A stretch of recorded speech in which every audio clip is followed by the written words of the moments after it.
বিসমিল্লাহির রহমানির রহিম। আমরা রামগঞ্জের পথে আমাদের যে ডিউটির যারা আজকে জরাজীর্ণ ঘর তাদেরকে আমাদের স্মার্ট টেকনোলজির জহির সাহেব তাদের মাঝে টিন বিতরণ করতেছেন একদম প্রান্তিক জনগোষ্ঠীর মাঝে, যারা দীর্ঘদিন থেকে বৃষ্টির পানি খেয়ে দিনাতিপাত করছেন এবং যারা শীতের কষ্ট হয়ে দিনাতিপাত করছেন তাদের মাঝে, প্রকৃত গরিবের মাঝে, প্রকৃত গৃহহীনদের মাঝেই আমাদের স্মার্ট টেকনোলজির অন্যতম চেয়ারম্যান জনাব জহির ভাই টিন দিয়েছেন এবং আমি আশা করি উনি এই টিনটা অত্যন্ত সূক্ষ্মভাবে উনি চিন্তা করেছেন, যেন উনি শুধু স্বভাবের উদ্দেশ্যে টিনটা মানুষের মাঝে বিতরণ করছেন।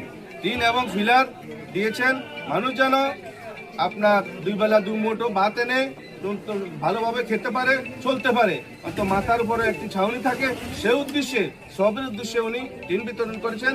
আমি আশা করি আল্লাহ পাক ওনার সৎ উদ্দেশ্যকে সফল করুক এবং আরও যেন সামনে গৃহহীনদের মাঝে টিন দিতে পারে এবং আত্মমানবতার সেবায় এগিয়ে আসতে পারে, আমি এই কামনা করি। আসসালামু আলাইকুম।